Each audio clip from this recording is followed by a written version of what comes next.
Welcome, everyone, to the Game Vault Podcast. I'm your host, Tom Schuster. Joining me tonight are Mark Myers and Jenny Aquino. Tonight we'll be recapping Extra Life and giving a little behind the scenes on how it happens. And we'll be reviewing our Retro Roulette game, Castlevania, for the Nintendo Entertainment System. But before we get to all of that, what have you guys been playing when you haven't been staying up for 24 hours straight?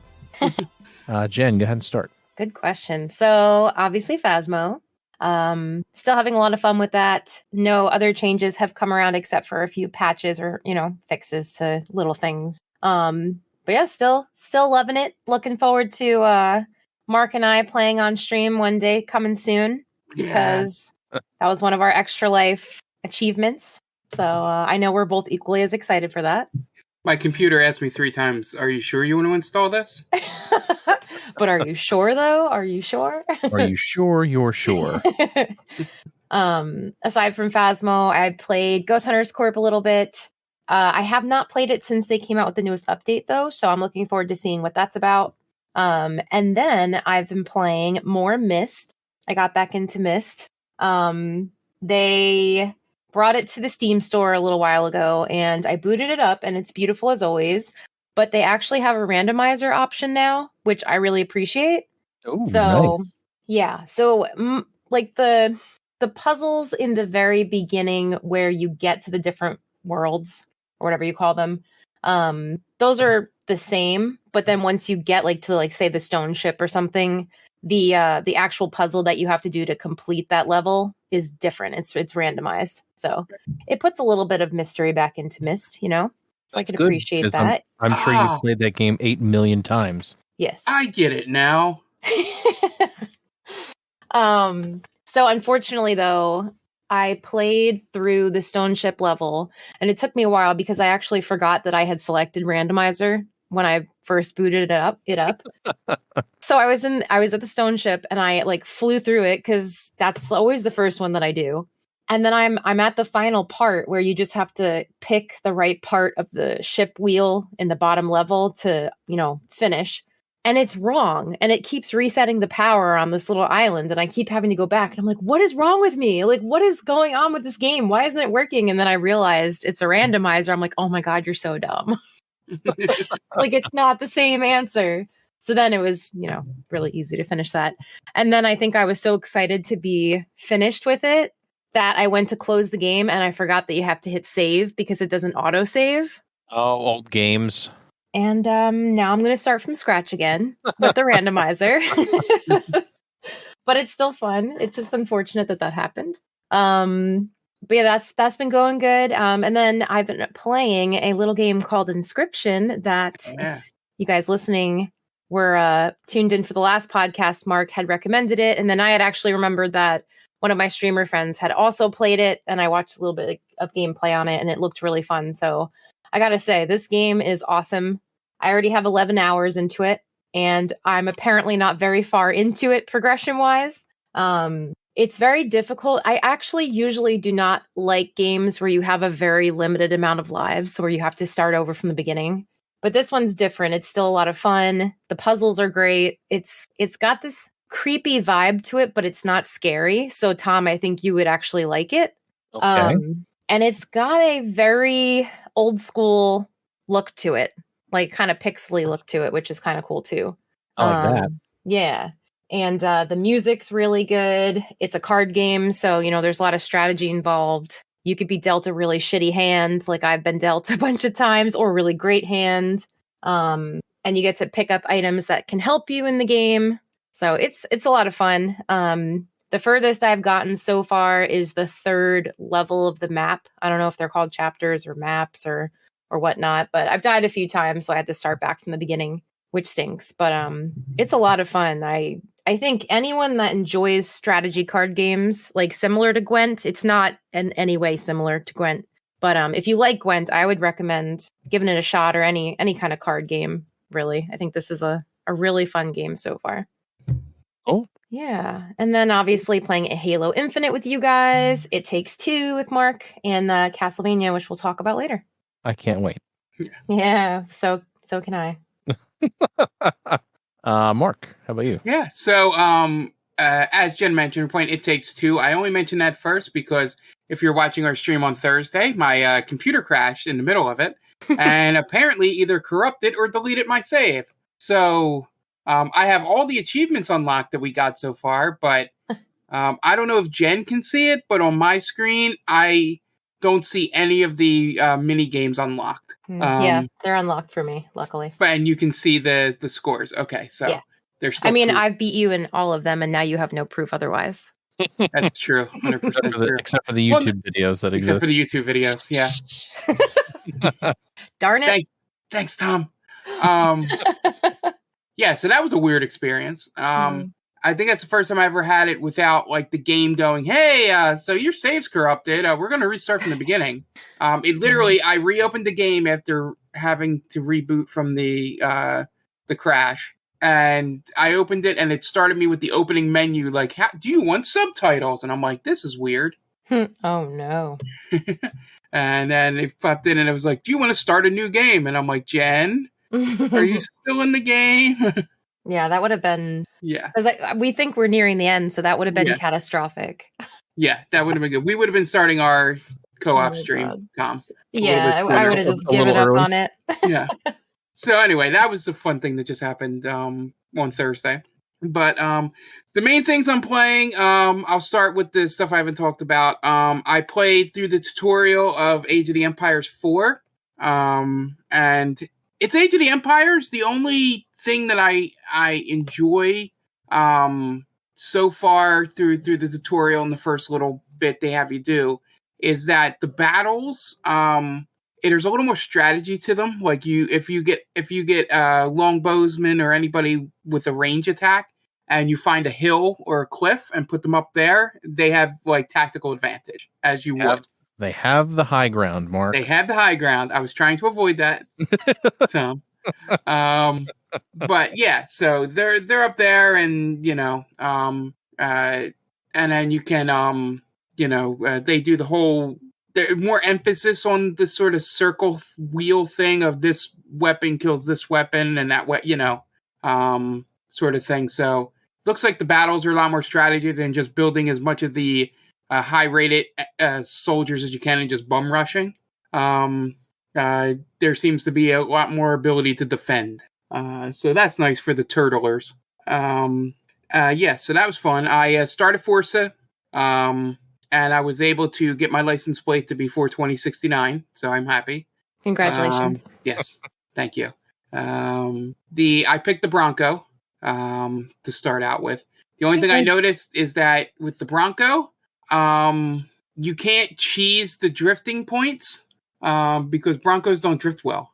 Four-wheel drive, so then they are automatically at a disadvantage. Yeah, so I'm like, shit, I'll have to switch cars next time I open up. Because I had seen, Jeff Gerstmann and Giant Bomb and all play, and he just sort of gets the car, and as he's driving to his next location, he's just constantly drifting and just having the meter spin up, and just like getting skill point after skill point after skill point. So I was trying to do that, but Bronco's not good with it. The game is gorgeous, by the way. Yes, it is. It looks really good. I haven't gotten too far into it, but it definitely gives me a little bit of that Burnout Paradise feel to it. It's not going to be as crazy because I assume there's not like all kinds of jumps all over the place to hit billboards and stuff like that. There are plenty of jumps, Mark. Yeah, but not to go through a billboard. No, but you can jump like 2,000 feet. Yeah, that stuff's great. The only thing is that the cars don't damage well, or I guess Burnout always has that weird thing where you end up with like one door missing by the end of it. they don't go that far, but you can very seriously damage your car. Yeah. I think that's the thing I like about Burnout is the damage to the cars. Because by the end of Takedown, you're like, how is my vehicle moving? But yeah, I'm definitely going to keep playing that. It's definitely a game I'll keep jumping into. And on our Extra Life stream, we finished the FMV game Bloodshore, which is really good for those type of games. By the way, I finally got it to where it didn't crash at the end. So we had seen about 56 scenes of 242 or something like that. Wow. in the game. So it's ridiculous. I don't know where all those scenes come from. I'm assuming there's like 20 of them that if we take the Tish path instead of the Gav path, that add up. But I don't know where like 100 of those scenes come from. And you mean by that you mean that it's not like we missed that many. It's that there's that many options. There's that many in the total. game. Yeah. Okay. Got it. Yeah. Now, is there a way to save the partner, either whether it be Gav or Tish at all? Have you seen someone save them? I guess I should say. Let me see. I haven't seen anything with Gav. I did make a couple of different choices with in regards to Tish. I have not seen her be saved. So I don't know if you romance her completely. If she ends up, you can save her at the end. But both times that I've seen like what we did and what I've seen other people did and the alternate choice I made when I had to replay that section, ends with that. I don't know if there is. I think a lot of the things would be like, there's a trophy that I found that's like, screw your mission, play to win. Which I'm assuming means you just kill everyone at any opportunity. So that game's fun. The FMV games are pretty fun. I like this version more after playing through it than Contradiction. Contradiction's funnier just because of the actor that plays Jenks, the detective. That's why it's fun. But Jonathan made a great point on Extra Life that, those not figuring out, not knowing what to do and just sort of hunting around and doing everything until something clicks. Does get frustrating. Yeah. This game is a little more straightforward. I do like that I don't think your character can die until probably the end, because they do that rewind thing if you make the wrong choice. But yeah. So what's your thumbs up if you like choice-based FMV games? But the thing I've been playing the most is I've been playing Call of Duty a lot. So, Mark, did you go buy like bro sunglasses and a 24-pack of Monster this weekend? No, they just magically appear, Tom. I don't have to go buy them. Tom, that's all you got to do is play Call of Duty more. You can get all the Monster you want. Exactly. I would love that. So I'm level 32, and I'm like experimenting with guns, like things I've never done in a multiplayer game before, online shooter. I'm now down to using submachine guns instead of assault rifles, and having a lot more success with that. Mark, you should totally join the LMG crew. I do a lot more of my killing up close. So yeah, that's why an LMG would be good. It's way less bullets you need. Yeah, power wise, but speed wise, I think the SMGs are quicker. I'm finding my play style. So I'm enjoying that. The only thing I still hate is the end of the match MVP things. I think they should just eliminate it. It's real dumb. I don't know why they do it. It makes the end of the game take like an extra minute or two. Well, I hate to tell you this, Mark, but it's hiding a loading screen. Yeah. I would rather have the loading screen. That's all it's doing is hiding a loading screen. It's also giving people bragging rights too. There's that, yeah. I think it's more because I would rather have the loading screen to be able, because you don't have enough time to like go through the scoreboard with the way they do it. And there's no like, I think Halo does this or no Modern Warfare did it. Is when you get to the scoreboard, you can manually exit. Like you can read the scoreboard for as long as you want and then go back to the lobby. Yeah. But here it automatically sends you to the lobby once the time's up. Okay. So that's the one, like if they eliminate the MVP thing and keep the loading screen, but let me stay on the scoreboard thing more, I would like it better. But you get 25 extra XP for voting in the MVP thing. So have you been MVP yet? I've been nominated at least a half dozen times. A lot of them for good things. Like I had the most headshots in one and the most, what was it? Captures in the domination, sort of thing. Yeah. So I've had but the last one I just got because I was playing before the podcast, was I got it for being near my friends the most amount of time in the match. That's a weird one. I know. That's a weird. I saw when you were playing. There was one like spent most time near the enemy. Like that's a very weird thing to like. Yeah, and that's another thing. It's just that's a word. Mm-hmm. Yeah, but besides that, I will say I've only really ever dove in a little bit into the new Modern Warfare's multiplayer, like deeply. So me coming into Vanguard going, I'm having a lot of fun. I like the blitz pacing where it throws a lot of people on a map and it makes it a little chaotic, and allows me to not constantly getting sniped, because you can't snipe when there's more people than should be on the map. I know you can, but it's just awful. Yeah, and you'll get killed immediately because you'll be trying to snipe people and there's like 13 other people on the map. That can sneak up behind you. The best is there's this really tiny house, DOS house. I don't know if you saw the one that I did. And they throw 16 people in there. And it's like 8 on 8. Crazy. And it's just ridiculous. But yeah, the blitz pacing, that stuff I like a lot. I just leave it on blitz, just because I like the chaos. But I know a lot of people have been like disappointed with this Call of Duty. I will report that the campaign's not great. I kind of wish there was more Laura Bailey in it. Mark, you just want the voice actors, that's all. No. Her character's the only one that had any story, and I don't know if you've played a Call of Duty campaign lately. Yeah. Oh, I have. You're lucky if you get one person that has a story. Like Modern Warfare 3, I couldn't even tell you. I know that it's like you and your brother and your dad, and that's all I remember. And your dog. That's the story. Your house got bombed, so you have to go fight everybody. That's Modern Warfare 3's story. And maybe it's just also I like the conflict because I've seen enough stories of Brits and Americans versus Nazis, but she plays a Soviet, and just the different way of coming about that conflict was new, and maybe that's why I enjoyed her piece a lot more. And plus, she's fantastic as a voice actress. But the campaign's very, very nondescript. It's real short. It's like 8 or 9 missions. They deal with a lot of flashback. I don't care about spoiling a Call of Duty, the lowest selling Call of Duty since Ghost, apparently, I saw. Oof, that's not good. Because Ghost is terrible. Ghost is so bad. You get to burn a Nazi at the end, so thumbs up for that. Literally, the Laura Bailey's character stabs the gasoline tank, it pours on him.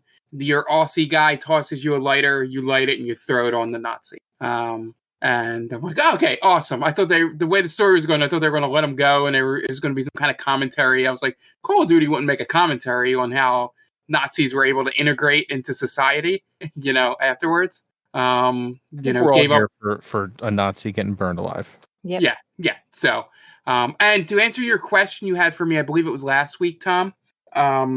They do have swastikas in the game. Okay. It's just in multiplayer that they don't exist. Yes, exactly. Okay. So it makes sense. Yeah. But I'm enjoying starting to get favorite maps and getting maps that pop up and go, fuck this map. So you're a true player now. Yeah. I was gonna say that too. Yeah. If you hear me on Extra, hear me complain about the map subpens. I hate subpen. It's as it says, it's a submarine pen, and it's too wide open for the amount of players you have in there. But yeah, I like it. I know it's probably not going to be the one critically received, or maybe even the hardcore players really love, but I'm enjoying that I'm getting into a multiplayer shooter. The only thing that's slightly disgusting about it is all the things going on with the company that makes the game. Little things, Mark. Little things. But yeah. So I don't know what else. Did I play anything else? I just want to not leave on that dour note. I'm gonna take a real quick look. I'll end on a up higher up down note though. Oh, I liked Halo. There you go. Yeah. Mark liked Halo because it's more like Call of Duty. Exactly. I can aim down sights like a Call of Duty thing. Yeah. So it was really funny to try to watch Mark play Halo for the first time after he's been like playing Call of Duty, like the original Halo and Halo 2 and 3, because he would constantly just throw grenades because the grenade button is aim down sights in every modern shooter. So you just see a grenade come out of nowhere and you're like, oh, Mark forgot which button it was again. Mark's over there. But yeah, so I have not been playing a whole lot because I hosted Extra Life. So I've been recovering from Extra Life and preparing for Extra Life all at the same time. So it's really been Forza Horizon 5. I mean, I don't want to spoil anything that's happening at the end of the year, but it may be somebody's game of the year. Let's just put it out there. Shocked. Ooh. And this is going against a Final Fantasy VII game. But man, I mean, it's so easy to get in and play, and it's so addicting. I don't know why. It's the same stuff as it's always been. It just plays so well, and it looks so good. And for once, they have like decent. Well, I mean, not for once, but they have good music. They always have choices in music, which is the big thing. Is that you have different radio stations, as like GTA with radio stations, so you don't always have to listen to the same thing over and over and over, which is nice. Yeah, and the one thing I'll jump in for that I just found out about, I don't know if you know. If you can mute the music in the game and still have Spotify running in the background if you don't like the music in the game. Yes, you can do that. You can also put it on streamer mode, which gives you not copywritten stuff. So you'll still get music, but it won't be copywritten stuff. And I believe that there's more of the non-copywritten stuff. Oh, you mean it wouldn't be like Life is Strange, where you put it on, it mutes the music, but they still play the air guitar and all? To like silence for 3 minutes? No. But like I said, there's just so much to do, and it's not overwhelming. It's not like Assassin's Creed where you go into like after the first mission and 600 things pop up on your map and you're like, what am I supposed to do? There's way too much to do. There's a lot of stuff on the map, but you don't have to do anything you don't want to do, which is the best part. In Assassin's Creed, I feel like I have to do everything. Like I have to do every single mission, or else I don't get the full experience. It's not that way with Forza. You can choose to play it however you want, and like you can not do races at all. You can just do all the side stuff. You can go and find all the roads. There's almost 600 roads you can drive on. You can go do the danger signs where you go jump off of giant jumps and jump for like 2,000 feet. You can go do the speed cameras. You can go do street racing. You can race head-to-head against the Drivatar. Or if you're online, you can go head-to-head against somebody that's really playing. So you can do anything.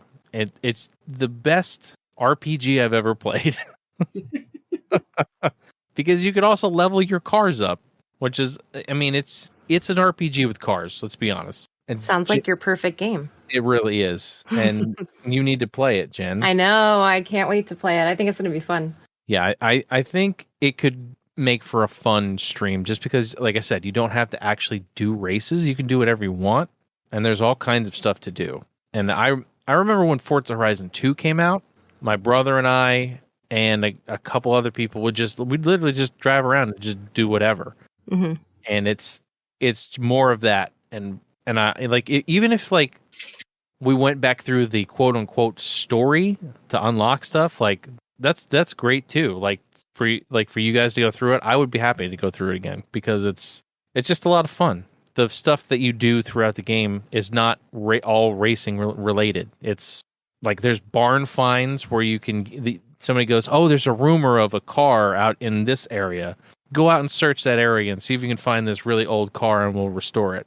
And that's one of my favorite things. Like as soon as one of those pops up, I want to go do that because I want to see a little side quest kind of thing. Exactly. That's cool. But yeah, it's addicting. Like every time I go, I could play something. I'm gonna play Forza. Like I should be playing Deathloop. Let's be honest, but I don't care. I want to play Forza. Speaking of Deathloop and the PlayStation, I want to vent about auto renewals real quick. So I've been waiting for PS Plus to go on sale. It went on sale today. Guess what auto renewed today? PS Plus. That's right. No. Oh. So instead of paying $40 for the one that they literally just said went on sale today, I paid $60 without realizing that it was happening. Can you contact them and Like, that's kind of bullshit. I probably could, but is it worth the $20 of my time? I don't know what, like, I don't want to sit on hold and talk to somebody for an hour when I could be doing something else. Like, I don't know. Yeah, I think it would be worth it, because $20 that's a lot that you're saving. I could try. Yeah, I think it's worth doubt a it's shot. going to happen, but it was just like, oh man, really? Like, I looked at my phone, it was like, oh, you have a receipt from Sony PlayStation. I was like, I didn't buy anything. Oh, my No. auto renewal came up. That sucks. But yeah, I'm doing the same thing for Game Pass, because usually they go on sale for like $25 to $35 around now for like 3 months of Game Pass. So I usually buy 2 or 3 of those around now, so I don't have to worry about it in 6 months when it's not on sale. But I'll have to make sure I'm paying attention this time, because God, it's like the worst feeling. It's like buying something full price and going back to the store the next day, and it's like 25% off. Like, why? Usually, if you're close enough, they'll give you the deal, but I don't know. Honestly, I feel like if it ever goes on sale from Sony, which it did, they should just, if your auto renewal happens, then they should give you that price. But that's just me. They would never do that, because people like me don't check, and they're betting on people like you not complaining about it. Right. But now that Jen said that, I'll probably see if I can get them to do something. Kids, pay attention to your auto renewals. Yes. It'll just make your life easier. All right, that's pretty much it for me. Besides Halo Infinite, which I'm really enjoying, which I was worried. I was worried that I was going to hate the way the multiplayer worked right now, because in the past I've hated like any other mode besides Slayer and SWAT. But I had a lot of fun playing Oddball. I was very, very surprised by that. I still hate One Flag. One Flag is the worst. One Flag CTF is the worst. But the other Capture the Flag mode they had was pretty fun. But I was surprised that Oddball was as good as it was. Yeah. And then we got some Slayer in there too, which I'm surprised we didn't get any SWAT. I wonder if SWAT is not available yet. I don't know that it is, because even if you do a custom game, I don't remember seeing SWAT as an option. My slight vent here about the things I've been reading about Halo, despite it being good playing, is I don't like the progression system at all. Well, that's been the thing. Yeah, is that it's all, challenge based. You guys just hit my first news topic on the head. Okay. It was the most perfect segment we could have had. Go right into it. Yeah. So I was going to do my initial thoughts on Halo Infinite, and then we had a reported delay. So you guys just segued right on into it. So as we were just saying, we started playing Infinite, and this is going to be my personal opinion first, then you guys can jump in more. I think similarly to many others, I am very disappointed that there's not currently a Slayers only or a SWAT only playlist, as we just mentioned. But that being said, this is a beta currently, technically. So it makes sense that the devs probably are trying to collect feedback from players on all of the game modes. And it probably would be weighed more towards Slayers or SWAT. So I'm sure that's why they're not allowing people to pick and choose unless they're playing in a custom game. I'll be honest, the people I've seen playing online are very into Capture the Flag. Yeah. So when I was playing by myself, I got stuck on teams where absolutely no one seemed to know how to play Capture the Flag, how to play Oddball, how to play Dominion. It was like, I know that's what happens when you play an online multiplayer game by yourself a lot of times, but I had lost faith in all of humanity. And then when I was playing with you guys, and we had, at one point when you jumped off, Mark, I think we had a random person on our team, and maybe 2 at one point, and it was fine. It was okay. I mean, they weren't great, but it wasn't like it was when I was playing by myself. So, well, I don't know. That's also a thing especially with like game types like Capture the Flag and Oddball. You kind of need to have people talking to each other, which is why Halo generally has a really good multiplayer chat for your own team, at least. And I feel like Destiny is another one that's that way.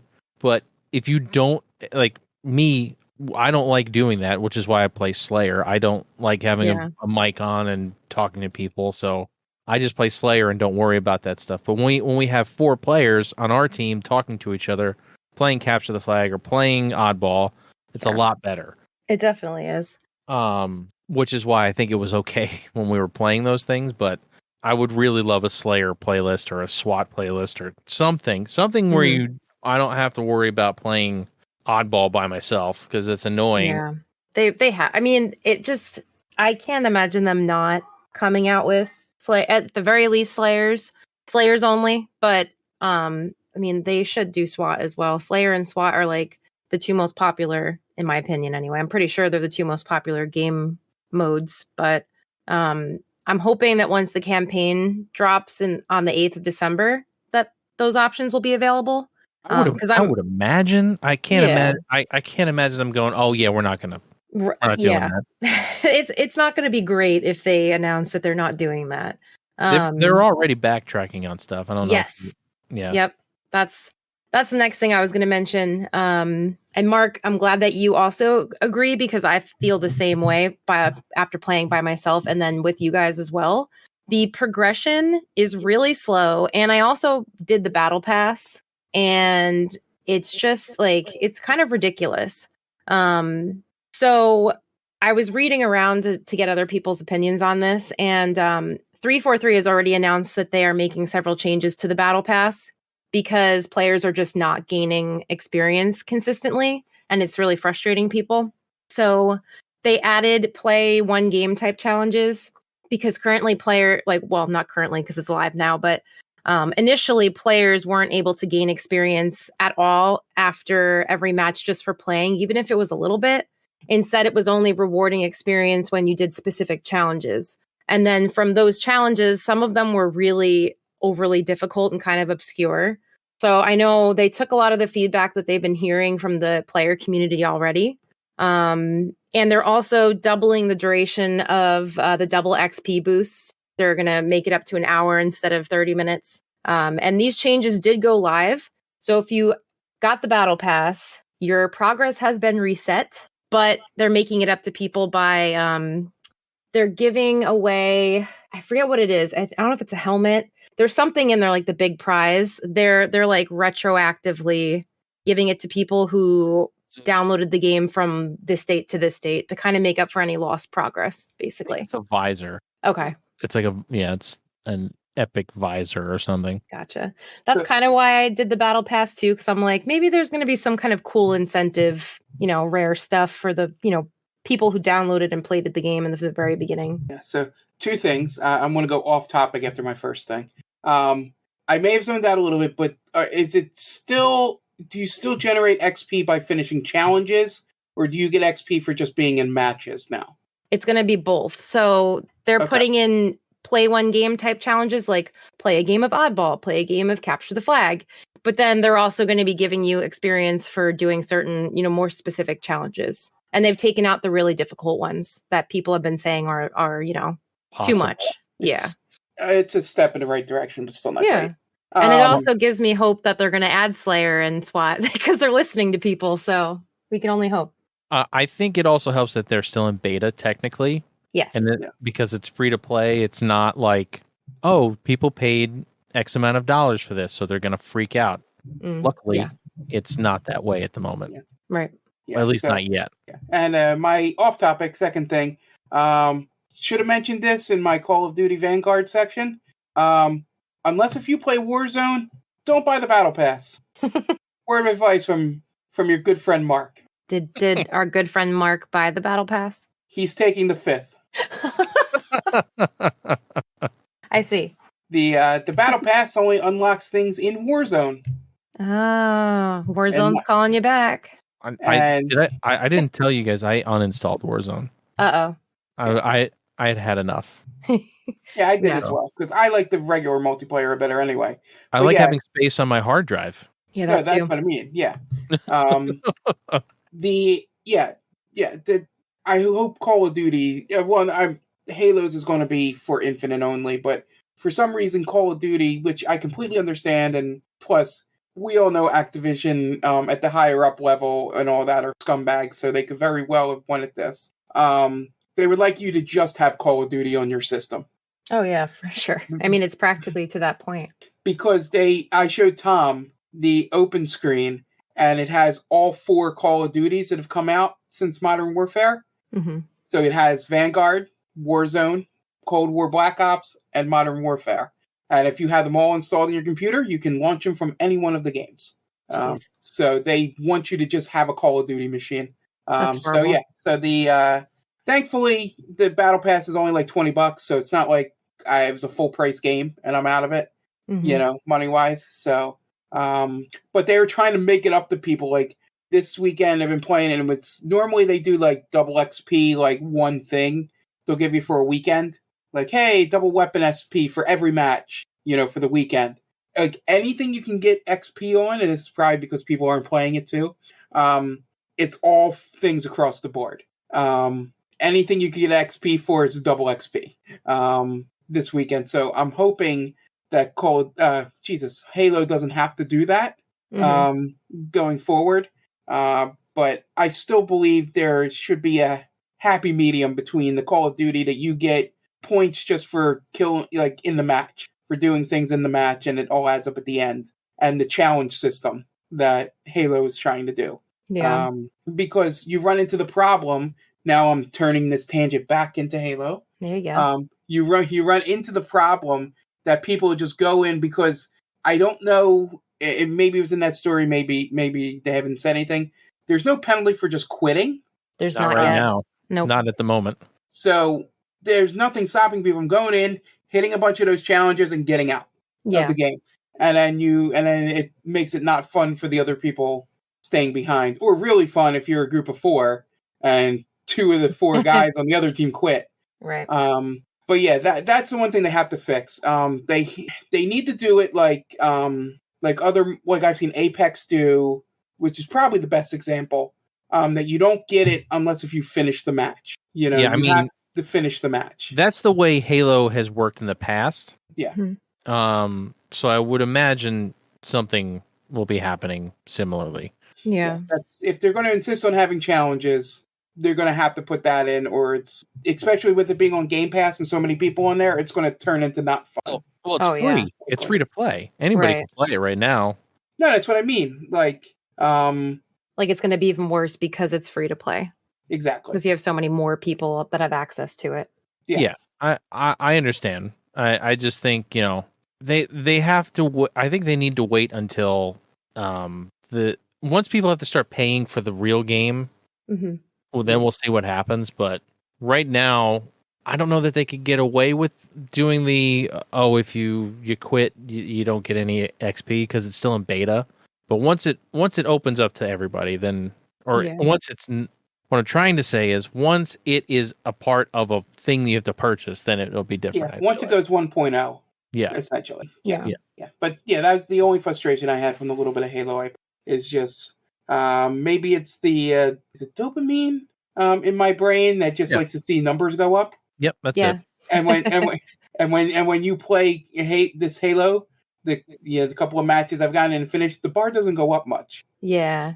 I mean that I feel like a lot of people would feel that way, You want to know that you're in progress and feel like you did a good job working towards something. I was listening to a GameSpot podcast, and one of the guys went on stream as part of GameStop for like 4 hours to like day at a game. Hey, we're showing off the game. He played for 4 hours and he was still level 1. Gee. Yeah, that's no good. That's insane. That is no good. Wow. Because at the time, because he got it the day it dropped, and went on. So he didn't realize that the only way to progress before this thing you just mentioned, Jen, was to finish challenges. He didn't know that.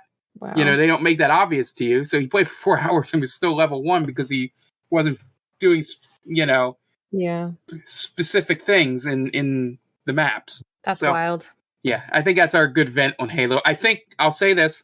I think it has a chance to be the best Halo in terms of multiplayer.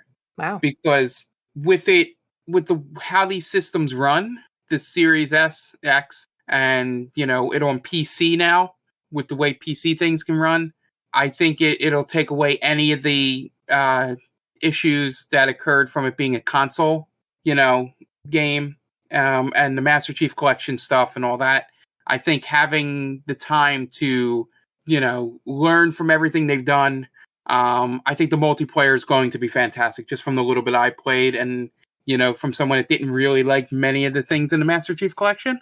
I really liked what we played and loved the way it looked. Yeah, it looks great. Their main thing is going to be are they going to be able to make a campaign that people will want to play co-op? Mm-hmm. I don't know. I don't know that matters. Well, no, because if you're leaving the multiplayer free, I don't think Halo has never been something I wanted to load up and go, yeah, I want to play this co-op with somebody. I especially Reach, which was the most lonely one, where they set you up to be by yourself. It's not designed to be played with anybody else. So I don't know. I maybe I'm just weird, but playing first person shooter campaigns, I generally want to play by myself. Yeah, it's just the thing is that the campaign and all that stuff is what people are going to have to purchase. So you want to make it be as good as possible for people to want to purchase it. Well, yeah, but for the other stuff, they're gonna make you buy the battle pass and buy stuff to make your starting purple. That's just the way it's going to be.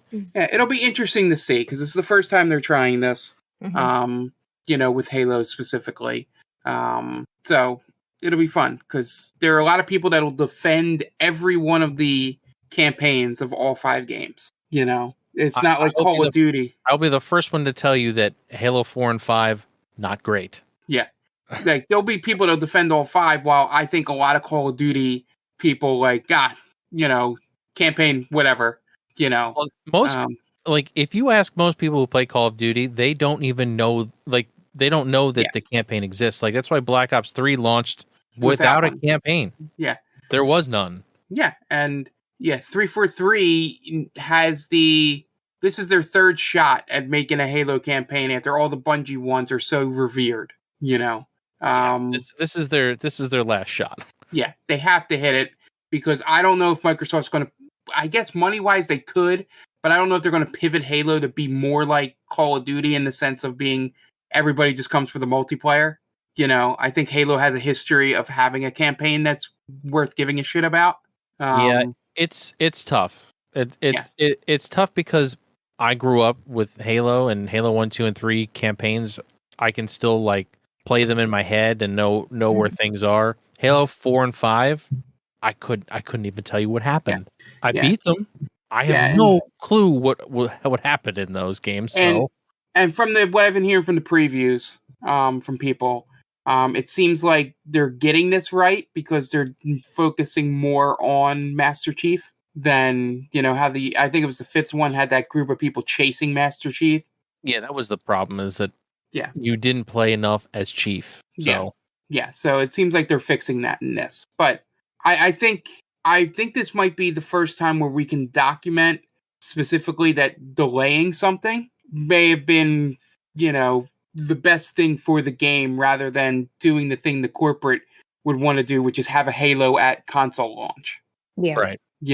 So we'll see if they hit it out of the park with both parts of the game. Yeah.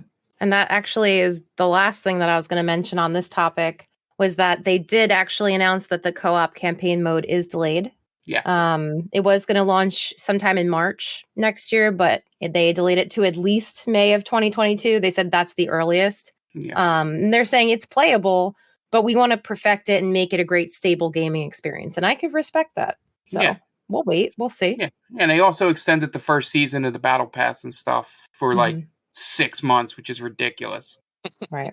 So yeah, I'm excited to see, like you were saying, I'm excited to see what the campaign's like. And just, get out of beta and get SWAT and Slayer, hopefully, and have, a bunch of fun on Wednesdays with you guys. Yeah, I'm sure they're going to make you allowed to choose like you could in Master Chief. But like I said, you'd be shocked that a lot of the people said, I never really liked Capture the Flag, but it's really good in this game that I've heard. It's not. Yeah. I mean... It's weird, Tom. It's weird to me. So Capture the Flag is good. One flag, Capture the Flag, is shit. I'll die on that hill. Yeah. Anyway, we've talked a lot about Halo. Yes, Do you have anything else to go with? Yes. I have a bunch of other things. We're going to be on the Microsoft train for a little bit. But. Yeah, it's a big game, Tom. So when these games come out, we do have to talk a while about them. I know. It's one of my favorite games too. I just don't like Yes. shitting on Halo for no reason. Yeah. So next topic is that as of November 18th, Microsoft is allowing Xbox insiders to test new add-ons to Game Pass, which are being directed mainly at PC gamers.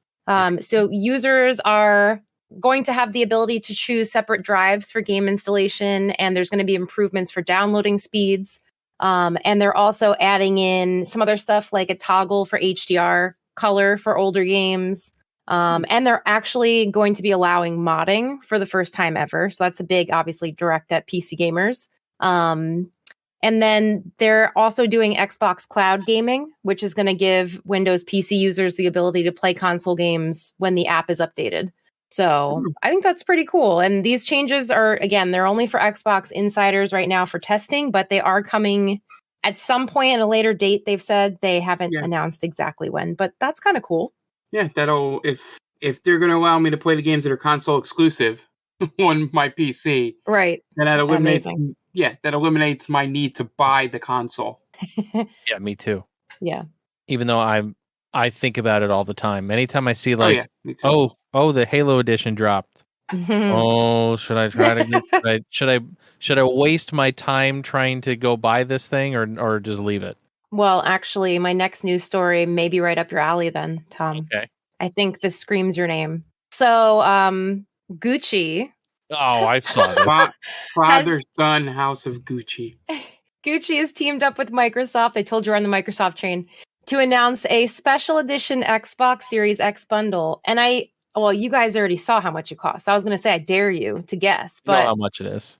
Does Mark know how much it is? Take a guess, Mark. How much is this bundle? $2,000. Not even close. Okay. Times a lot more than 5. That.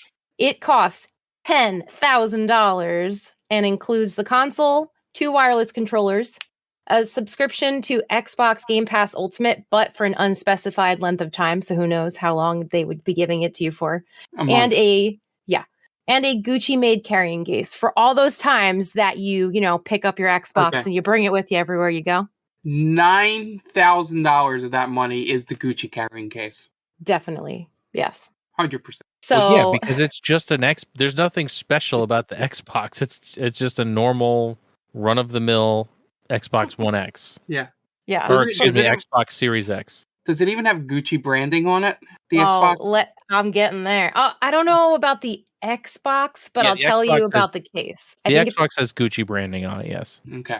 So it has a Gucci pattern. Yes. The bundles went out on November 17th, and there's only 100 of them, and they're like hand numbered.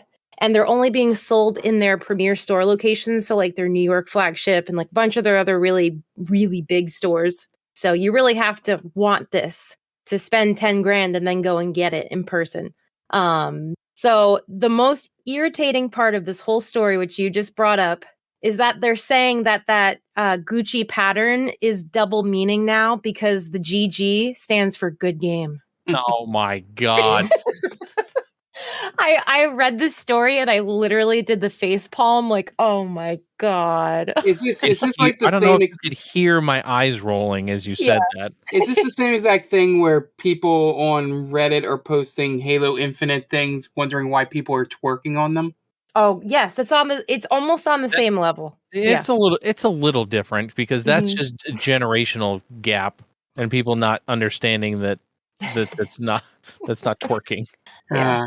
I very much, when I saw that, wanted to do the thing where you grab a chair and turn it backwards and sit in and go, let me explain to you about teabagging. Let me tell you kids what we used to do back in the day. You see, when a man is nude and squats, Yeah. Oh.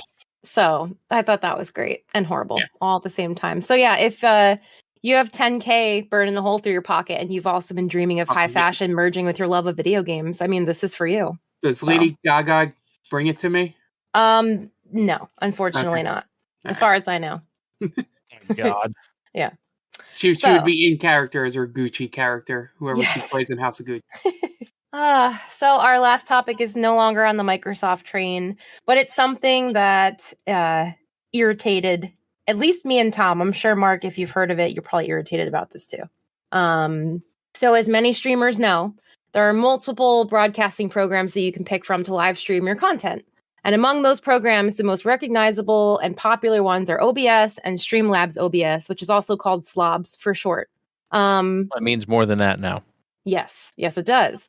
Apparently, there's been quite some drama happening, particularly between OBS and Streamlabs for some time, which has just started to surface within the last few days. So this all started out when Streamlabs was called out on Twitter. This is a lot of corporation drama, but I'm here for it. Because their Streamlabs' new browser-based broadcasting service called Streamlabs Studio was nearly identical to a similar service called Lightstream, which already existed. So Lightstream's CEO went on Twitter and he posted side-by-side screenshots of Lightstream and Streamlabs Studio.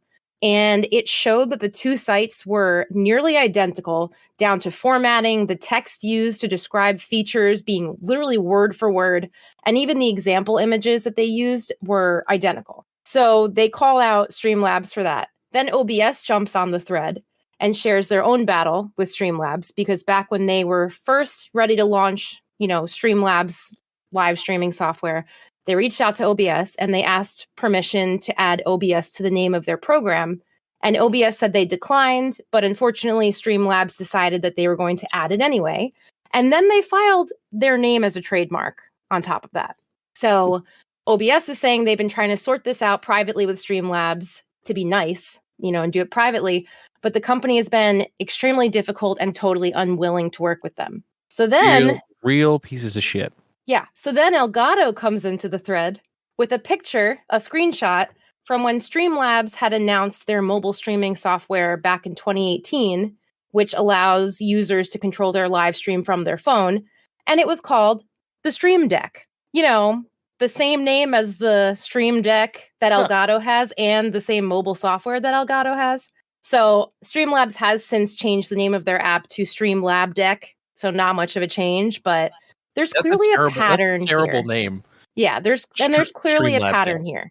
So I think it's great that these companies are banding together on this. OBS pointed out that they've always had to deal with confused and angry customers who have issues with Streamlabs OBS because they're thinking that the two are one and the same. And honestly, for a long time, I thought this too. I seriously thought that Slobs was a simpler, beginner-friendly version of OBS, and there was a partnership between the two of them. But when in reality, Streamlabs used the UX of OBS and then stole the name to ride their coattails, essentially. So when they should have been, OBS is an open source product. Right. All you have to do is get the correct permission, and then that's all you have to do. They must have gone about it a terrible way, or from what it sounds like, they were just being shitty. Yeah. It's not that difficult to use an open source product and not be an asshole about it. Yeah. Really not that hard. Apparently for them, it's really hard. It sounds like it. It sounds like it's the most difficult thing in the world for them. Yeah. Well, I'm happy. I know when Tom, you had first mentioned that this was going down, and it was pretty much going down live. I was saying, I hope that some of Streamlabs partners step up and, put pressure on them. And I'm happy to report that Pokemane, if anyone has heard of her, she's one of the top female streamers. She has over 8 million followers. She's actually a partner who is featured on their front page. She took to Twitter and she said, if Streamlabs does not resolve every issue in this thread, she will immediately remove herself from their website and stop representing them and stop using their platform. Good for her. Yeah. So all of a sudden, Streamlabs apologized to Lightstream. I feel like we're talking about a children's fight. That makes all of their money for them. Yeah. Yeah. Mm-hmm. So Streamlabs, apparently, they put out a statement publicly saying something so dumb. And then they also said that they privately apologized to Lightstream. But they said that the reason the side-by-side comparisons between their site and Lightstream's are identical is because they did copy everything. But they meant it to be a placeholder, but it accidentally went into production. If that's not the dumbest excuse, biggest load of bullshit I've ever heard in my entire life. It's we quote unquote accidentally put it into production. Yeah. You don't accidentally put something that nobody worked on into production. That's like me going on Twitch and then saying something rude to somebody and being like, "Oh, that was my sister. She was on my account. I didn't do that. That wasn't me." Yes, that's. I had a really hard day, and my sister was on my account. Yeah. So they did fix their site and they changed it. But if you think that excuse is bad, they did say that they're also going to immediately remove OBS from their name, but followed that with the excuse that their program is technically an open source broadcast service, so we're also OBS too, by the way. God, that's wow. Wow. We're really grasping at straws here, aren't we? Oh, technically, we're technically an open source project. Oh my God. Yeah, they're being punished, and they're like, "Well, I'm not really sorry, but that's a backhanded apology if I've ever heard one." Yeah, like you've just been called out 3 times. Just turn yourselves around. Say, you know what, we messed up really bad. We're not gonna do this anymore. I'm sorry. No, they're not. No, they're taking the Activision approach. Yeah. Blow it all up. It all up. I know that we're nowhere near the size of Pokemane, but we're working to remove ourselves from Streamlabs because this is just it's shitty. It's really shitty.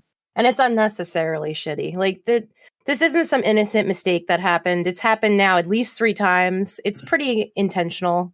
So we're gonna venture on. Yep. Venture down the dusty trail and find a new program to help us out when we stream. But hopefully other people will follow suit. We'll see. Hope so, because this should not be happening. Yeah. So that was all of the news that I had for this evening. Yeah. Well, that certainly is a lot of stuff to unpack. Yeah. And before we go on to the next segment, I think we all need to say and probably agree with, fuck Bobby Kotick. We can move on. Yes, that's all that needs to be said. I didn't even want, after all the stuff we just talked about, I was not about to add that because that would have been our whole podcast. So yeah, we don't need to talk about that piece of shit. Anyway, so Extra Life just happened. Speaking of much better things, we just wrapped it up. Well, we wrapped up our stream.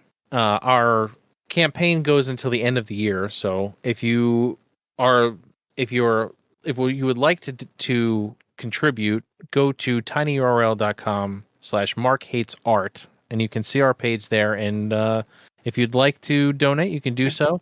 And we also have a pinned tweet on our Twitter that you can retweet and signal boost if you feel like doing that as well. Yeah, we're at $1,770. Yay.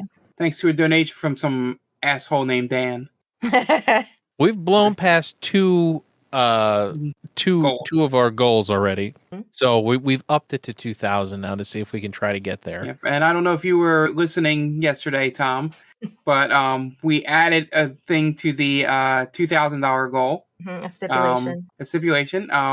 As you know, the $2,000 goal that we will do if you help us get there is we will do a holiday themed one-shot live stream of the Stranger Damies gang.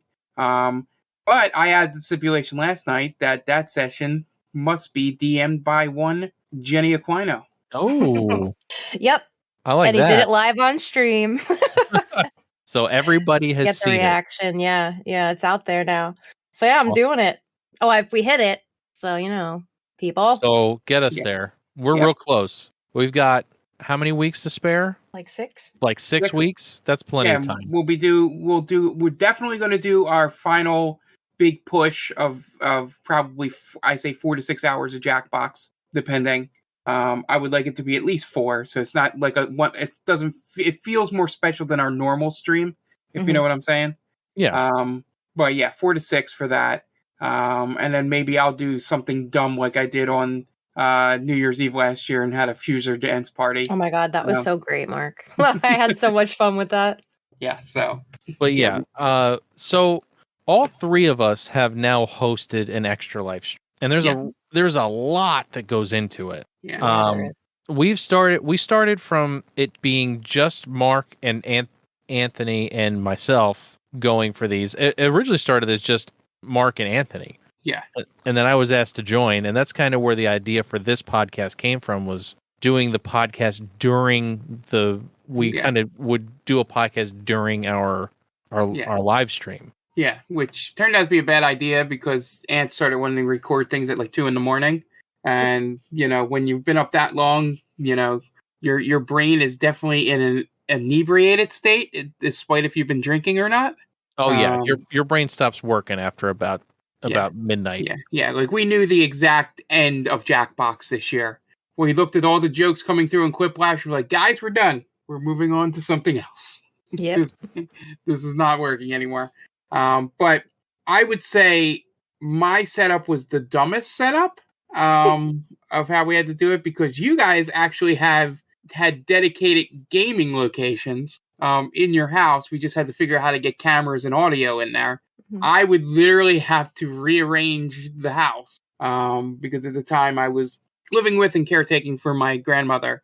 So besides the fact that I had to kick her out of the house for 2 days, I would have to bring all of my stuff that was up in my office and regular room, like multiple TVs, my computer, all the systems, and like add extra tables so that we could sit everything on it. So yeah, we learned a lot from those first 3 years. Yes, we did. Especially the first year, because we tried to do some things that just some games didn't work because my computer wasn't strong enough. We learned a lot about streaming. We tried to Skype Dan in one time, and that did not work. And we learned that OBS is better than XSplit. So yeah, if you want to watch any of those videos, you can find them. I think they might be on the main Danny's YouTube channel. I feel like the whole XSplit thing was almost immediate. Yeah, well, we originally did the first year was because when I signed up for Extra Life was doing the deal. They would give it to you for free for 3 months. Right. So, it was like, oh, this program gives you all the professional tools, which I use most of them. But XSplit is just a hog on your CPU. I think it about killed one of my computers one time. Yeah, it's bad. Yeah. So, we luckily made that switch. But yeah, I will admit the worst part about it is, at least in my case, because I would have to, the day after doing all that and sleeping, I'd have to go and unfuck up my house in terms of put tables back in place, put all the TVs back upstairs, move my entire computer back upstairs, rehook it up, rehook up all my systems. So doing that slightly drained was always bad, which is why I loved when it was suggested Tom to host it, because he had just set up, and we can transition into your ideas for hosting. You had just set up your basement to have like the shelving and the TVs on the wall and a little bit more set in place. But I think we did a vast improvement by moving on to there.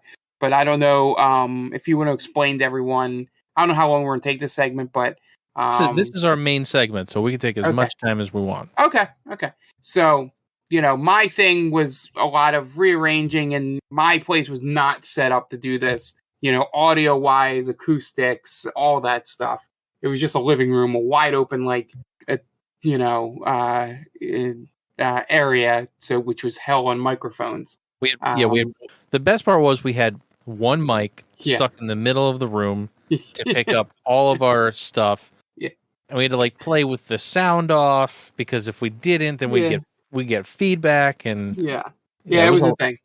So those first years were learning curves, but we had a lot of fun. It was the genesis for a lot of things, like Tom said, the Game Ball Pod, Stranger Damies. A lot of that stuff came out of those first couple years doing it. But I don't know if I know people out there are probably curious. Tom, what's the setup for you?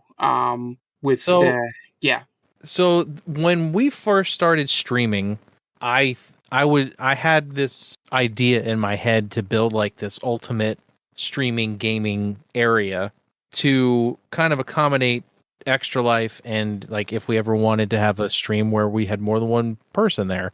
So I wanted all my consoles set up, so I set up all my consoles and they're all ready to go. They're all hooked up. If anybody ever wanted to play anything, they could just pull something off the wall and play it at any time. And that was really the idea, was during these 24-hour sessions, somebody could just say, "Oh, I want to play that. I see that on your shelf. I want to play that for a little while." And we can just go, "Yep, just press these two buttons and we're good to go." And the first time we did Extra Life here, it was a lot of fun. I found out very quickly that a futon was not enough seating for 6 people. So that was we learned something every year, I feel like. And because that first Extra Life here, we still only had like one microphone that everybody talked into. Yeah. So it's been slowly evolving as we've understood more about cameras and audio setups. Where it gets better every year. Like this year I set up a mixer and we had like 4 or 5 microphones set up, so you could kind of hear everybody from wherever they were sitting, which helped a lot, I feel like. Definitely. But again, like I went out and got a new receiver a couple of years ago, and that allows me to send all of the game information to my capture card, and then everything that we want to see, like if we want to play the game on the big TV, we can do that and send the information to the capture card at the same time. And we don't have to worry about audio getting messed up and everything like that, because it's all split out.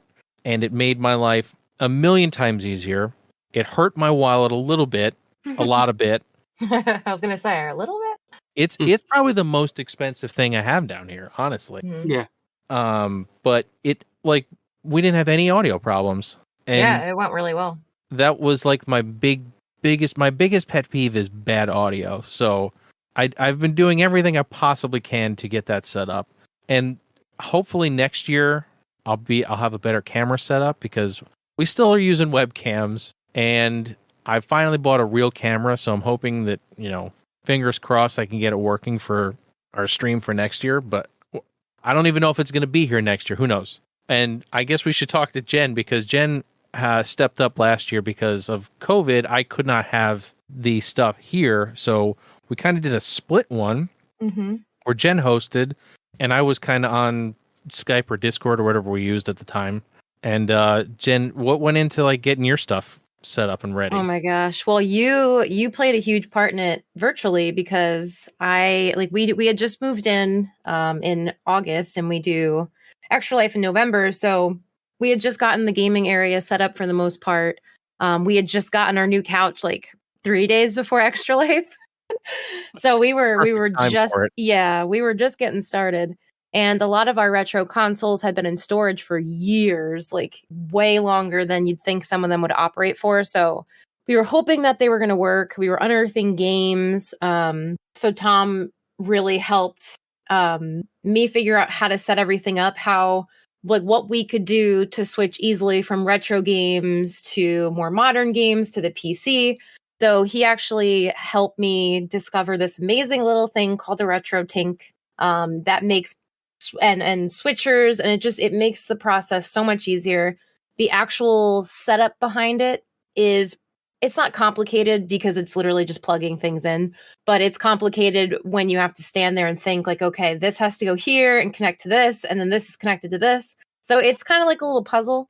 But Tom, you were able to help me virtually because you weren't able to come here because of COVID. So that was huge. And shameless plug, our sponsorship with Stone Age Gamer came in handy, because I utilized that website a ton because we needed some extra controllers. We needed a ton of cables.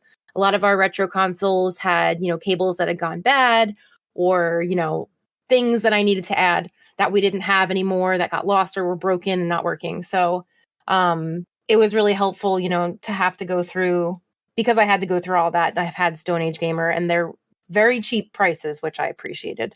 But yeah, the whole setup process was a lot, and you don't realize, a lot of people I'm sure don't realize how much goes into a regular stream, let alone a stream where you're thinking about, for 24 hours, we have to play a ton of games. We have to be engaging with people. We have to make sure that obviously if we're not engaging, people aren't going to maybe find us and not be able to donate. And where are we going to put the cameras? Like we were saying, how is it going to sound? If everyone's sitting here, we need to figure out if they're all on camera, and should we add an extra camera, and what's the lighting look like?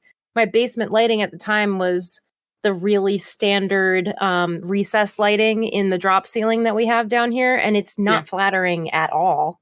So it was a lot to figure out. And it's little things like that you don't think about until you have to host something like Extra Life, that you're like, oh wow, this is a lot. And I gave like Tom and Mark, both of you, serious props for hosting previously, because I could tell a lot went into it, but I didn't know the nitty-gritty until I was hosting it. But I think it went well, considering that Tom was virtual. We had Ant 5 was virtual. Yeah, we had Ant virtual. We had 5 to 6 people here. I think it went really well, considering. So it was definitely an interesting experience. That's for sure. Yeah. And something else, if anybody out there listening is planning on wanting to do some sort of Extra Life, please think about feeding people, because I feel like that's like the last thing you're thinking about, because you're worried about all this other stuff. But then you got to remember, oh yeah, everybody needs to eat like 3 or 4 times during the night. So get something fast, get something easy. Since we're in New Jersey, we go with pizza because it's available. Pizza and bagels. Everybody eats those things, and you don't have to worry about them going bad, being out for hours. Yeah. Another thing to mention, I know if people are doing Extra Life by themselves, a 24-hour stream, you might not be able to avoid this as easily, or to do this as easily, but you have to give yourself mental breaks and get up and stretch and walk around and take a bathroom break, go take a snack break. Like Tom just said, eat something, drink something. Like, don't get sucked into the fact that, I have to be live for 24 hours. And, bad health related things can happen to you if you do that.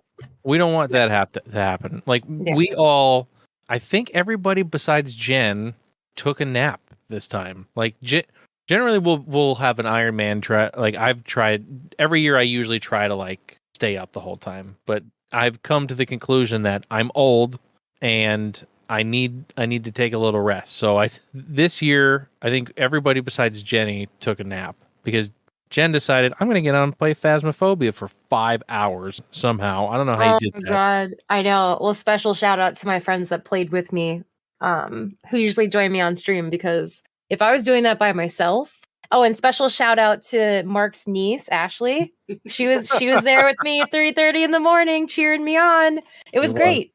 It helps when you have people talking to you during the wee hours of the morning. But yeah, I just say, thank goodness we have somebody on the other side of the world who watches our streams now. Yes. It makes our lives way easier. Yeah. Yeah, and also allowed for a very good inside joke that I am going to keep for the next month or so. That's great. But yeah, it was helpful to have. I feel like we always find a game or two to lean on in the early morning hours to try to power through, because that's the hardest. Yeah. 5 a.m., 6 a.m., when you're like, okay, the sun's coming up, we're almost done. And then you're like, shit, I have 3 to 4 more hours left. That's the worst part. Everybody forgets, the sun's coming up, we're almost done. Nope. No, you're not. You go till 9 a.m. 9 a.m. is a lot longer away. Yeah. And I don't know if it would... Go ahead. I was going to say, I don't know if it'd be worse if we started at noon. I think it'd be worse. Yeah. I think it'd be way worse. If anything, I'd rather start it earlier. Yeah, 7 a.m. 7 or 8, yeah. That might actually not be a bad idea for next year to consider. Especially since everybody generally stays over the night before, at least now. Yeah. I feel like starting earlier might not be a terrible idea. Yeah, and the only one that would have to travel is Jonathan, and he may not even need to come at the beginning because we may not be doing our normal opener every year. Right. So. Right, yeah. I wouldn't mind starting at 7 a.m. I mean, obviously, we're going to talk about it. We have a lot of time between now and next year. It sneaks up on you, though. Yeah, it does. That's for sure. Yeah, I mean, this year, not to keep driving home what I've talked about the whole podcast, but I didn't need my second nap until after I was, we switched over from me playing Call of Duty on the side. Mm-hmm. I could have made it another 2-3 hours, just playing that. As soon as I became unengaged, as Tom said, You disengage. Is when, I just, started nodding off again. Yeah, the second you're not on camera playing something, you're gonna fight it real hard. Yeah, because you have to. It's like you have to pay attention, but also keep your mind thinking about other things at the same time. Because if you're just sitting there watching someone play a game, you will fall asleep. And that's why it might be. Sorry to cut you off. Go ahead. No, that's fine. I was going to say that's why I was just thinking about it. It may be fun to find like a co-op like campaign or co-op something to play, so that more than one person is engaged with the game at the time, playing it. I mean, I feel like we try to do that every year, but for whatever reason, it just never happens. I don't know why. I feel like we have these grand plans. This is also another thing. Try to have some sort of schedule built for yourself if you're doing this, because we do it every year. We will make a schedule somewhat, and it never ends up being what's on that schedule. Everything falls apart after 1 or 2 a.m. in Beerio Kart. Yeah, Beerio Kart is the killer. And it's just like, whatever you guys want to do. Then plus, this year we did the Wheel of Consequences. So some people may still be suffering from Bean Boozled, apparently. PTSD from Bean Boozled, Yeah, but I think that may be our thing going forward, is that those last 3 to 4 hours, we should find something like, just because we mentioned it in this podcast, Halo, playing through, co-op campaign of Halo. Maybe a Back for Blood or something. DDR competition, No, that's... Well, listen, that re-energized me, 2020. I am going to the gym now, so it may be some competition. Bring it. I really wish that it wasn't such a problem to stream, like, Guitar Hero, because I feel like that would be a great thing to keep everybody awake, because you have to really pay attention to what you're doing while you're playing. But more of a rock band Guitar Hero World Tour, like a Guitar Hero World Tour where you have everybody paying attention. Yeah, I could see that too. But something like that. Like, I don't think Back for Blood would work, because I don't know if they do split screen. But something that's split screen multiplayer on it that's not Mario Kart. Yeah, but something we like to do towards the end or in the middle of the night is somebody will take like a game they know really well and just go to town. Like, usually Mark will take a randomizer for A Link to the Past and play that for 4 hours, or try to beat it even. Or like Jenny, this year it took Phasmo for 4.5, 5 hours. And then usually for me, it's Final Fantasy VII, which I ended up closing out the whole thing playing Final Fantasy VII. I wasn't planning on it, but I got in a rhythm and I kept going, and everybody else was like sleeping, so it was up to me anyway. So it's always good to have a game you can fall back on and play for an extended period of time if you're not switching constantly. Yeah, definitely. Yeah, and as we said, as much as some people do the Iron Man, thing of doing the full 24. I think our advantage to having as many people as we do is that we can do shifts near the end. Yeah, there's no reason to stay awake. I don't know why I do it. Yeah. You were just in the zone, I think. Yeah, and I was like talking to people in chat, which helped. Yeah, I would have pushed through in years past before the second nap, but I think, as I said to you guys on stream, or maybe we weren't back on stream yet, I said the reason I took the second nap was I have a 40-minute drive to do. Yeah. That's another thing is, especially if you're hosting, you want to make sure everybody is able to drive home. Because driving after staying up for 24 hours is almost equivalent to being drunk. Yeah. It definitely could. Yeah. It was, even if you just let people sleep at your house for 2 to 3 hours before they go home. Yeah. You just want to make sure that everybody is okay, and because like Dan, I think, slept for 3 or 4 hours, or 2 or 3 hours, so he was able to drive home. Yeah. And my second nap came apart because it's the thing that my body does, which maybe it's an energy thing, and maybe trying to get healthier as I am will change this. But I do the thing where my body feels fine, but then my eyes just get real heavy. Yep. And I just nod off. like, it's not one of those things like when you're really tired and you're doing the stretching and yawning to try and stay awake. Like I could just sit there and be perfectly fine, and all of a sudden just that's exhaustion coming in. Yeah. I don't know if more water would help that, but you want to. That's another thing. You want to stay hydrated Mm-hmm. because I think I drank like 6 gallons of water overnight because all that time you're supposed to be sleeping, your body is working overtime to try to keep you awake. So drink lots of water. We usually drink alcohol and caffeinated beverages, which is not a great idea, but stay hydrated. That's the advice for this is just have a plan, be adaptable to that plan when it gets really late. Yes. And make sure that you don't do anything stupid with food, meaning I always bring up like not even the Bean Boozled, that's a fun. But the idea of, hey, we should do a thing where eat hot peppers. Like that's not going to be great if somebody's trying to stay up, No. You guys tried the spicy nudes this year, and that didn't help for some people. That was just ridiculously hot. Yeah.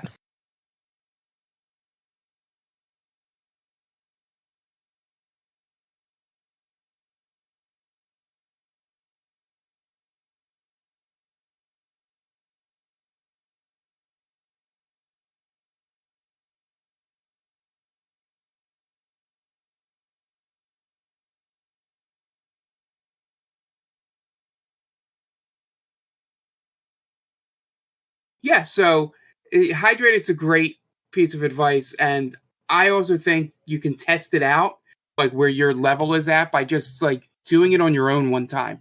Just watch, either do it during Extra Life, so you have a screen going with other people doing Extra Life, or just videos in general while you're trying to play a game and stay up for as long as you can. I say if you make it 20 plus hours, you should be good to go if you're doing it with some friends. And don't think you have to do the full 24 if you do get a group together, or even if you're doing it on your own. But if you do want to test your constitution and see if you can do it, I would always suggest doing a trial run where you don't have the pressure of being on camera.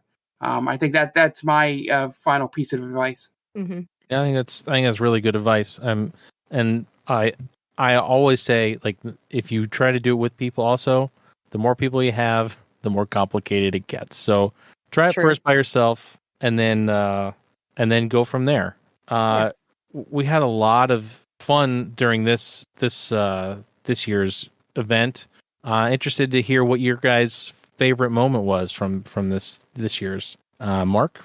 Yeah, so my favorite moment was my youngest niece, 10 years old, joined us for a good bit, and apparently has become a big fan of one Miss Roxy Foxy, as she stayed up all night with her, for the most part, doing Phasmophobia. I just love that she was able to get introduced to streaming and watching things on Twitch with our community. They were great. She learned, she got a nice joke when she was questioning about what a fireball shot was. And then also she did the 10-year-old thing. She's just learning about astrological signs. So she asked that question, and our community chatted back and gave her answers. And, she's come with us for a couple streams afterwards. I think it was a good way to introduce her to, Twitch and stuff like that. And I like to point out, my favorite person in the community, because I am allowed to have favorites. You're not my kids. Mayton, about 6 hours into her being in chat, just randomly say, "Oh, is that Mark's real niece?" Because of the sheer fact that she was just saying uncle throughout the whole thing and referring to me as uncle and not Uncle Mark. But it was just a great revelation. And then, like, he didn't follow up on it. I just answered. I said, "Yes, it is my real niece." And he went, "Okay." Yep. and then that was it. He just needed confirmation for that. But yeah, I hope that, her now becoming a part of the community through the Extra Life will lead her to find some really good people to watch that's not us. Like, she'll probably go check out Jen, And Roxy Foxy gets raids into things like we've raided Game Dave last night. I don't know if she'll go to him. Not to watch regularly, but sort of like maybe, who knows. But I thought that was my favorite moment, was seeing my niece, and I finally wanted them to be a gamer in the pure sense of the word, not the toxic sense of the word. And I think we're starting to turn her a little bit and take her away from Roblox. Yes. Please, anything to get the kids into real games and not Roblox or Minecraft. Jen, how about you? What was your favorite moment of this stream? I'd say, aside from Mark's lovely niece joining us and just being so supportive, I always like Jackbox, and it usually is one of my favorite parts of the year every time that we do Extra Life. And that's mainly because at some point during the beginning of Jackbox, somebody comes up with something so ridiculous and hilarious that it becomes the inside joke temporarily for the whole rest of the night. And then that's like your ace in the sleeve, kind of like you can use that answer for any question, if it makes sense or not, and everyone's going to find it hilarious and you're going to be voted in as the winner. So I find it to be really funny every year that winds up happening. Maybe because we're also like, we're kind of hitting that first wall of being tired. So we're getting really goofy at that point and everything is funny. But this year's topic was funny for most of us. Maybe not for Dan, but it was a good time. That's probably my favorite part. There's so many good parts though. It's hard to break it down, but Jackbox is a classic, I think. Yeah, it's always a fan favorite. I feel like every time we break that out. Yeah. Mine was probably having the wheel this year and having people be grossed out by having to eat gross jelly beans. Yeah. We had quite a few. And it was so the container smelled so bad that we actually had to keep it in another part of the basement so that we didn't smell it every time we had to open it. I can't believe that. It's true, but I can't believe that I think it was the stink bug ones, honestly. I think that's what made the whole can smell bad. I don't know. I had to eat the stink bug one, so I don't even know. But you kind of liked it. Or you didn't. It's not like you liked it, but yeah, you were just like, oh, okay. Yeah, it wasn't like the worst thing I've ever tasted, so there's that. Apparently liver and onions, that one was pretty terrible. Which is crazy because you'd think, I guess if you're eating a jelly bean and it tastes like onions, it's not a good thing. But we were all kind of thinking that might be one of the less bad of the bad ones because it's food. Yeah. And not like puke or something, but yeah. Apparently it was not good, one. apparently, yeah. All right, so that's a lot of good info on Extra Life. I had a great time this year, and I can't wait to do it again. Yeah. But at the same time, I can, because I like my sleep. Yeah, we have a whole year. So. We have a whole year. Yep. Yeah. All right, so I guess we should get into our Retro Roulette topic. Unfortunately, something we didn't get to on our Extra Life stream. We generally like to play the Retro Roulette game for like a little while on stream, just so we can talk about it and gives us something to do. We didn't get to that, unfortunately, but we got to it here. I think Jen's gonna have the most information on this game. I'm gonna let her go last. I'll let Mark go first. So, Mark, what did you think of Castlevania? Yeah, so I learned pretty early that it's very much like the playing through Metroid when we played that earlier in the Retro Roulette. In that I had played so much of the games after it. That the frustration level that I couldn't do certain things in this game that I could do in those games just took down it brought down the experience for me and the fun level. Added to the fact that I'm not a great platform game player, and just frustrations raised real high. And essentially you play this game, you see the patterns, and it just becomes a thing where having the unlimited continues is both a positive and a negative for the most part, because the positive is you can keep going, you keep fucking up, you can keep trying different things to figure it out. The negative is that it drives you insane because you're like, okay, I can do it this time. I got it this time. Okay. let's do it, let's go. And then you go and do it. Or you fail miserably at doing it. I just think with Castlevania especially, I think there's so many things that are done in the future with this that it just makes this game not hit as well for me. The music's great, but outside of that, you learn the patterns of the heads, but you have to be a really good platformer to get through it, like a platform performer to get through it without needing to kill them. But yeah, it just essentially, it's just one of those that I would recommend playing if you want it for historical purposes or not. It's not so much like The Legend of Zelda in that the first game has so many of the earmarks, innovative moments that the later games sort of build off of. It seems like they figured out the formula for Castlevania in Castlevania 4 for the 2D side scroll, and then they just Symphony of the Night was like, nope, this is the best way to do it. This is how we're going to integrate it. And I think that's what puts the original Castlevania here from 1987 sort of on that lower list of the games that didn't really sell well overall, like Metroid and Castlevania, and even a Contra that got multiple releases and got better as they went along. Is that, yeah, I never see any clamoring for this as, you absolutely have to play original Castlevania. Maybe I'm just not around a lot of people that like the game, but I've definitely heard a lot more pushback from other games we've played for this, Retro Roulette section.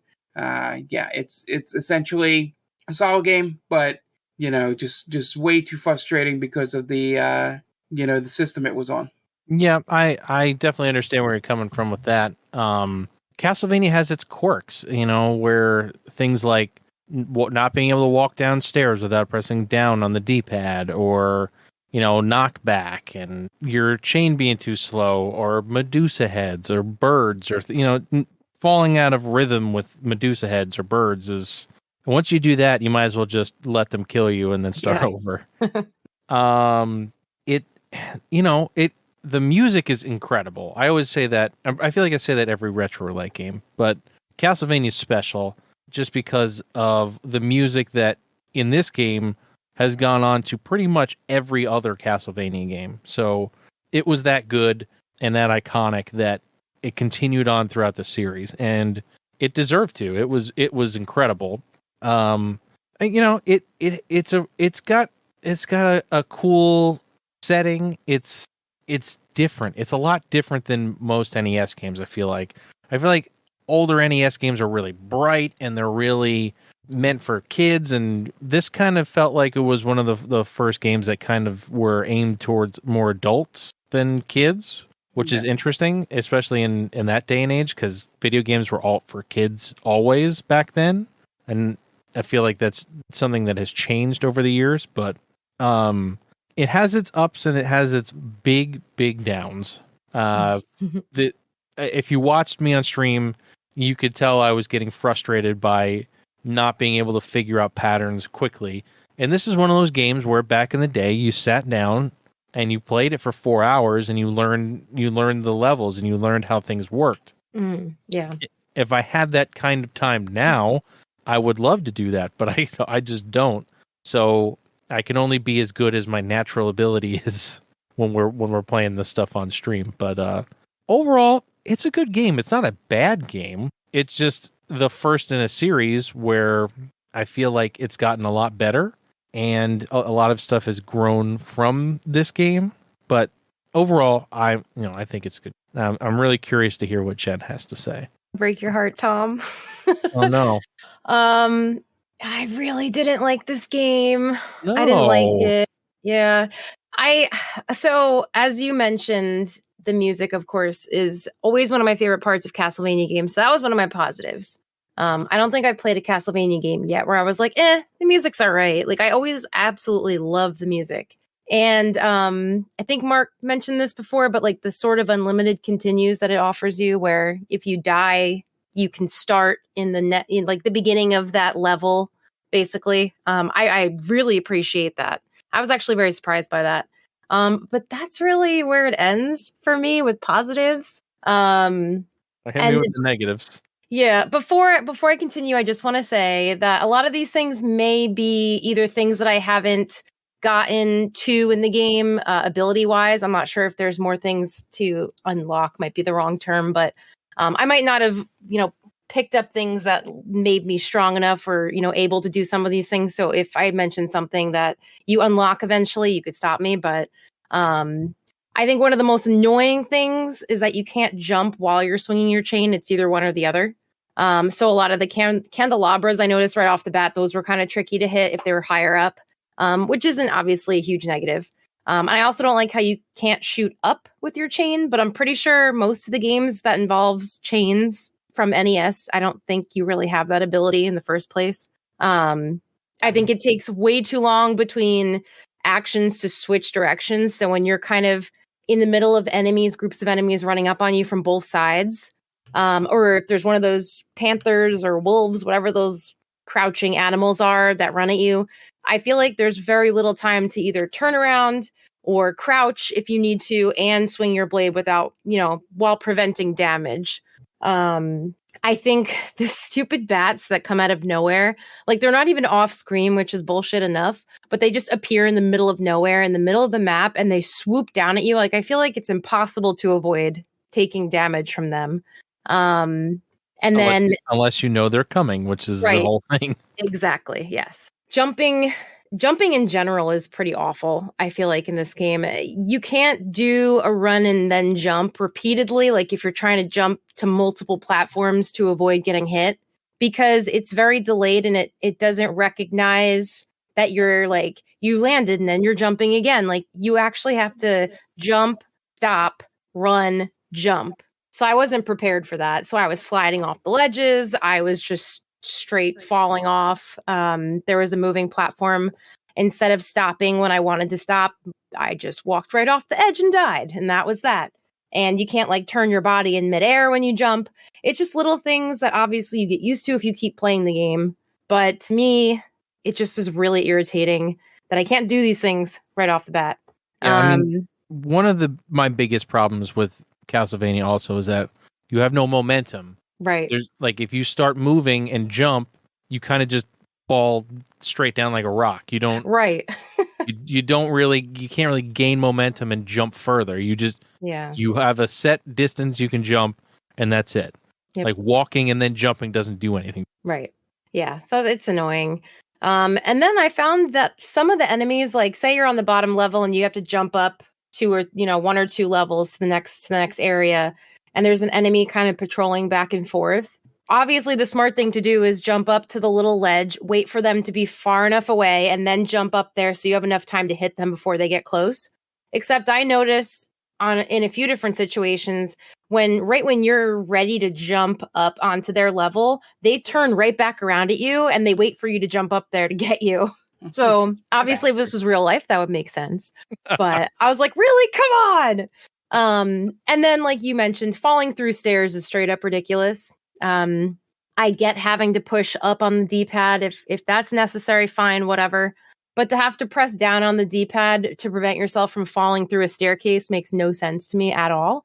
And at one point I hit a wall by accident. I'm going to admit that. And a crown popped out below me on the next level. So at that point, I already knew you could fall through the stairs. So I tried to purposely fall through the stairs before it disappeared. And I actually got stuck on the stairs.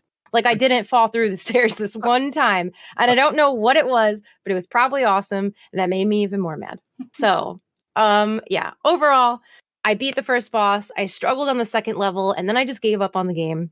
I'm just not enjoying it. I like the music. I don't know. There's so many things that make, for me personally, and again, this is my opinion, there's just so many things mechanic-wise that make this game unnecessarily difficult for me, to the point where I don't think that it's worth putting in the time. Again, personally, me, I don't want to put in time to learn the patterns to play the game.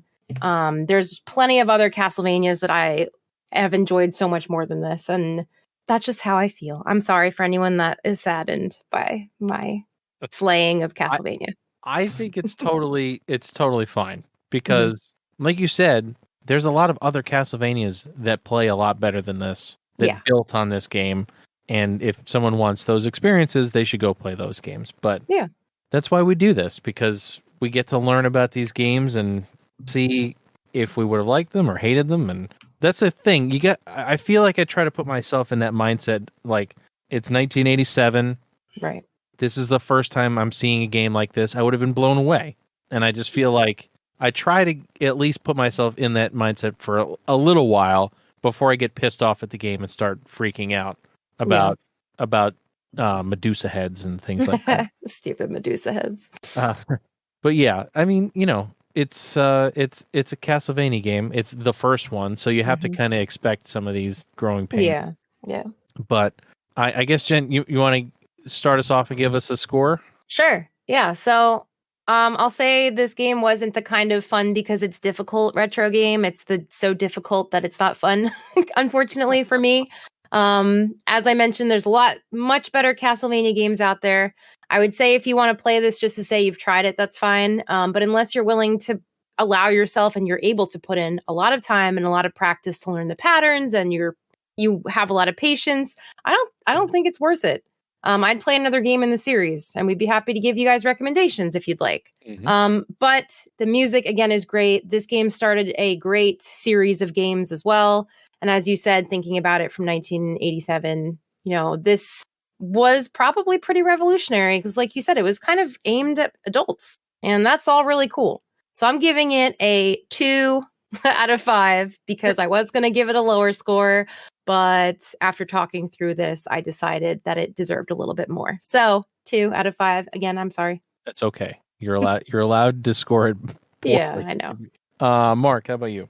Yeah, so I'm going to go 2.5. Just as I said, it's a fine game. It plays well. There's not much outside of the music that really stands it out and makes it a game that I would rank higher. I could be completely wrong. From the times I played it, I never really think about going back and playing it, which is where I put a good bit of my scoring for these old NES games. And, just, 2.5 out of 5. Play it if you need for, historical purposes, but there are much better games. If you really need to play an NES side-scroller, platformer with some kind of combat, play Metroid. Yeah, that's a good one. Or Bionic Commando. I mean, there's nothing wrong with Bionic Commando. No, I liked it. I'm going to give it. I feel like I can't give it a 2.5. I think I gotta go 3. That's a nice 6 out of 10. I feel like that's a good middle ground because we gave Simon's Quest a 1. I think we gave it straight 1s. Yeah. I don't even know if it deserved that, but that's a whole other podcast. Yes. I think I got to give it a 3 just because of it. It had so many good things that other games built on. The music's incredible. Mm-hmm. The scenery is awesome. The gameplay itself is good, minus the little quirks we were talking about. But like we've said, there are better Castlevania experiences that you can have, and I think if you want that experience of a Castlevania game on an NES, Castlevania 3 is a better bet. There's a reason it's the most expensive one to buy anytime you go looking. But yeah, I think a 3 out of 5 is fair for the first Castlevania, and hopefully one of these days, we'll get Symphony of the Night and we'll be able to gush over it for the whole podcast. But I think that's enough Castlevania bashing. even though it's got its quirks, it's if you want to come at us and tell us on Twitter that we're making a mistake, come at me, bro. Come at us. At least it's not Teenage Mutant Ninja Turtles water level bad. That's right. There's a positive here. That is a positive. Yeah. All right. So it is time to spin the wheel.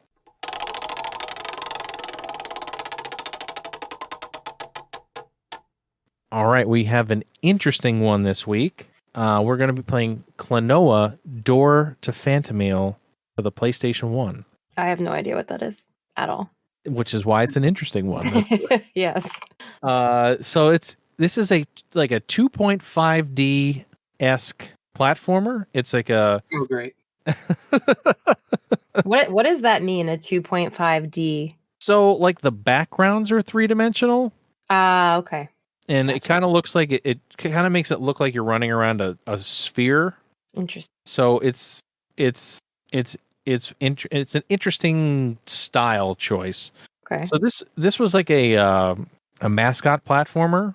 They were trying to make it like a Sonic or a Crash Bandicoot, but for whatever reason, it never really caught on. And I think it's probably because of the cutesy art style.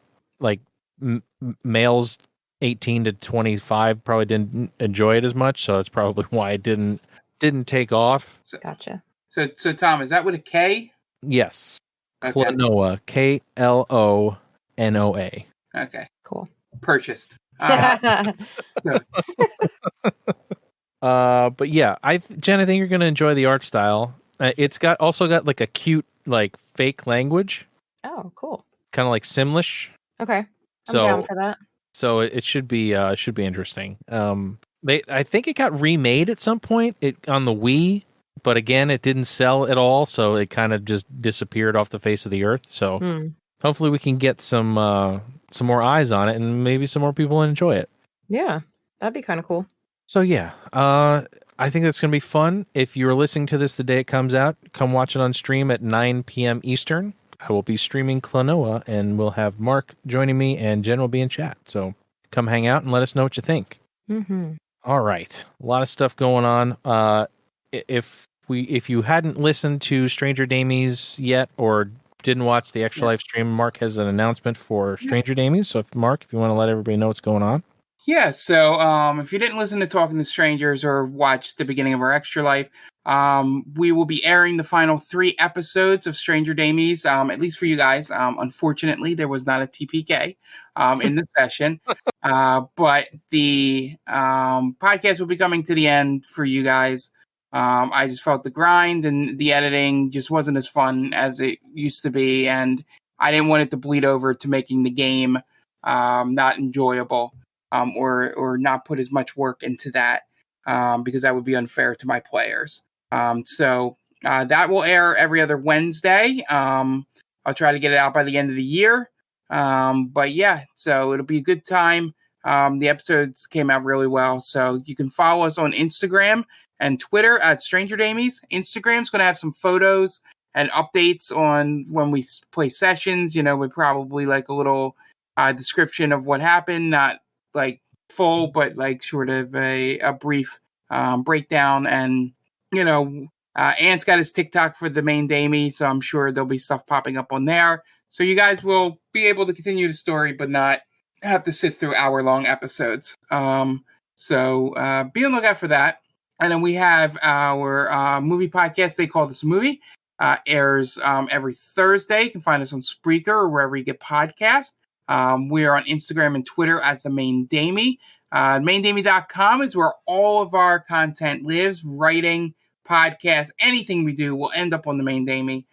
So it's a good one-stop shop if you want to stay updated with what we're doing. Yeah, we have some good stuff coming up for December. Not as much as the 31 Days of Horror, but some special themed podcasts and stuff like that. So Jen, what's the stream schedule? Yeah, so right now we stream 3 days a week consistently, every Monday, Wednesday, and Thursday. Mondays is Retro Night with Tom. He is either going to be playing our Retro Roulette game that we've discussed on the podcast, and Mark joins him for that. Or it's usually a JRPG. In this case, it was Chrono Trigger, but he is taking a break from that because we did reach our last sub goal.